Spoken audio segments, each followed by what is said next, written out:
Bonjour à tous, c'est encore un épisode en partenariat avec CloudNor et aujourd'hui je suis avec Mathias. Bonjour Mathias. Bonjour Damien. CloudNor c'est toujours le 8 et 9 octobre, donc ça va arriver très très vite, il faut prendre vos places en ligne sur le site de CloudNor.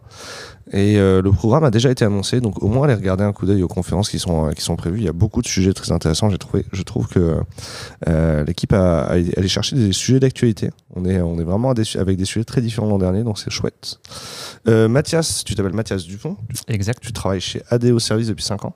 Et donc avant, tu étais chef de projet technique et tu travaillais dans les DC. Exactement. Et aujourd'hui, tu es Cloud Advocate. Eh oui. Qu'est-ce qui s'est passé ? Eh ben, on a décidé de fermer nos data centers, donc il fallait que je me trouve un autre job. Bon, les data centers, du coup, vous en avez encore aujourd'hui. Moi, je me rends pas compte qu'il y a beaucoup d'industries où on confie nos data centers à des professionnels, à des infogérants, à des gens qui gèrent des DC. Vous, les data centers, c'est des data centers que vous opérez ? Ouais, ce sont des data centers qu'on opère. Alors après, il y a différents modèles. Hein. Parfois, on est propriétaire des bâtiments, parfois non. Mais on opère nos data centers, oui. Ouais. Puis, quand vous n'êtes pas propriétaire du bâtiment, vous êtes propriétaire du matériel dedans, quoi. En général, oui. Au final, on peut être locataire, ça reste chez nous, quoi. Oui. Et donc, lors de CloudNor, tu vas parler de Green IT avec une collègue, c'est ça ? Oui, Olivier Berthoud. Ok. Par où vous avez commencé le Green IT chez ADO ? Bah, peut-être, comme tu le sais, je pense que c'est un sujet qui nous tient à cœur chez ADO. On a décidé de commencer là où on pouvait commencer, c'est-à-dire par nos data centers. Mesurer les émissions de CO2, alors entre autres, hein, parce qu'on mesure aussi l'eau, les ressources naturelles, etc., qui sont consommées. Mais on s'est dit que le CO2, c'était quand même un super indicateur à utiliser.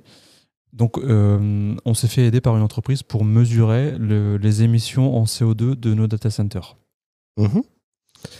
Et ouais, comment ça se passe du coup ? Eh ben, on mesure, en fait, ils prennent la liste de tout ce qu'il y a dans les data centers, hein, les machines, les équipements, le refroidissement, l'électricité, etc. Donc on prend tous les entrants d'un data center et à partir de ça, on mesure ces émissions en CO2, en ressources naturelles. Donc ça comprend tout le cycle de vie de tous les matériels qui sont à l'intérieur du data center. D'accord. Y compris la fin de vie.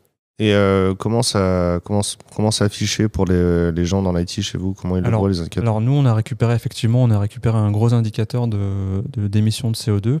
Et cet indicateur, il fallait qu'on le décline à un niveau de granularité plus fin, de manière à pouvoir l'afficher, à afficher à nos product leaders en fait, la consommation de leurs produits digitaux en termes de CO2. Parce qu'on veut responsabiliser tous nos product leaders à ce que leurs produits digitaux émettent en termes de CO2. Et une fois qu'ils savent, qu'on leur affiche, donc ils savent ce que leur produit digital consomme, à ce moment-là, ils peuvent prendre des actions pour essayer de diminuer ces émissions de CO2. Est-ce que concrètement, ça se fait ? Tu as vu des équipes le faire, des product leaders le faire ? Diminuer ? Prendre des actions pour le faire. Prendre des actions, on commence à en voir. C'est ça qui est super intéressant, c'est que une fois que tu donnes des outils à ces équipes, elles prennent ces outils en fait pour trouver des solutions que nous on n'a pas forcément, mais ce sont ces équipes-là au plus proche du terrain qui vont trouver des solutions et qui commencent à en trouver. C'est pas facile, hein, mais surtout qu'avec le cloud, on a l'impression que les ressources sont infinies, donc ça va vite de laisser des quantités de données dans ta base de données, même si ça fait des temps d'exécution. C'est bien le problème du cloud. Bon, déjà, on est un peu calmé par la facture. Ouais. Mais il faut bien comprendre que les émissions cloud, c'est quelque chose qui est encore différent de la facture en euros. Ouais. Et alors du coup, pourquoi la VM en granularité ? Simplement parce que c'était dans un modèle un peu ancien, on-prem, c'est l'unité qu'on maîtrise le mieux. Alors c'est moins vrai dans le cloud, on pourra en parler après si tu veux. En fait, c'est complètement la question de dessous. Hein, c'est qu'aujourd'hui, avec Kubernetes, on ne sait pas, parce que vous utilisez Kubernetes beaucoup, hein, et on ne sait pas combien il y a de VM dessous. Alors jusqu'à aujourd'hui, enfin jusqu'à un passé très récent, on maîtrisait nos clusters Kubernetes, on les maîtrise encore, hein, mais de plus en plus, on a tendance à aller vers des produits qui sont managés par nos partenaires. Ouais. Et du coup, quand tu fais ça, c'est super parce que tu bénéficies d'innovation technologique. Par contre, le problème, c'est que tu perds un peu cette visibilité sur les VM sous-jacentes et sur le matériel sous-jacent et sur les émissions de CO2 sous-jacentes. Donc il y a un petit peu un risque là de perdre cette visibilité. Et concrètement, du coup, ça se passe, tu l'observes, ça se concrétise. Ouais, ça se concrétise. On utilise un système chez ADO pour afficher un tas de choses, dont effectivement un coût en euros, parce que ça reste important. Et sur ce système, on a affiché, en regard du coût en euros, on a affiché un coût en CO2. Donc les product leaders savent combien coûtent leurs produits en euros et en CO2.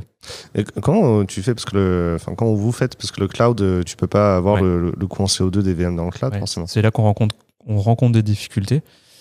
Parce qu'effectivement, autant on connaît bien nos émissions de CO2, autant les émissions de CO2 de nos partenaires, c'est une information qui est quand même difficile à obtenir. Ouais. Parce que ils sont censés pas émettre de CO2, quoi. Ils sont censés. Mais ils consomment forcément des ressources. On est d'accord. C'est ça. On est d'accord que le CO2 compensé, c'est pas du CO2 non produit, quoi. On est d'accord. Je pense qu'il faut pas mettre les choses sous le tapis. Il faut les afficher. Et c'est pas la solution, c'est pas de se dire que quelqu'un d'autre va planter des arbres pour nous. Il faut qu'on soit responsable sur ce sujet. Ouais. Ok.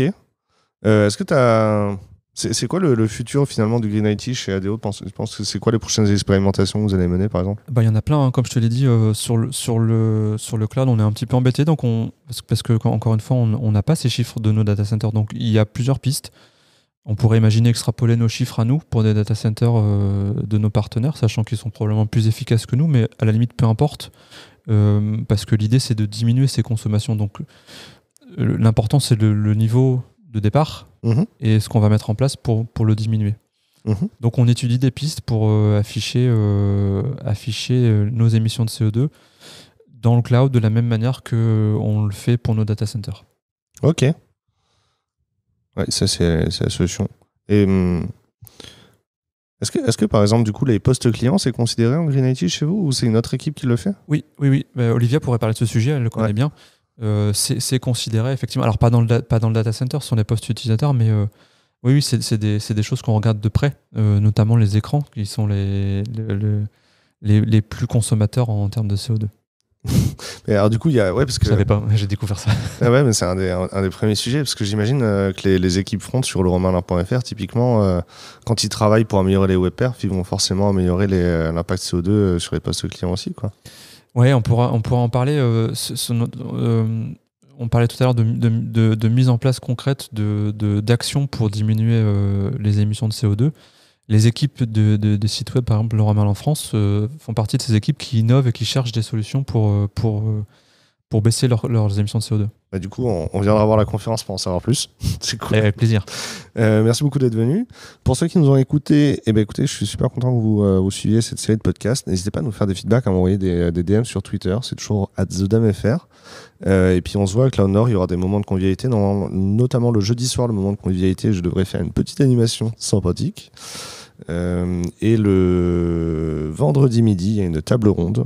Et je ne sais pas encore qui sont les intervenants. Je suis assez impatient de découvrir tout ça. Mais il reste encore 3 semaines à attendre.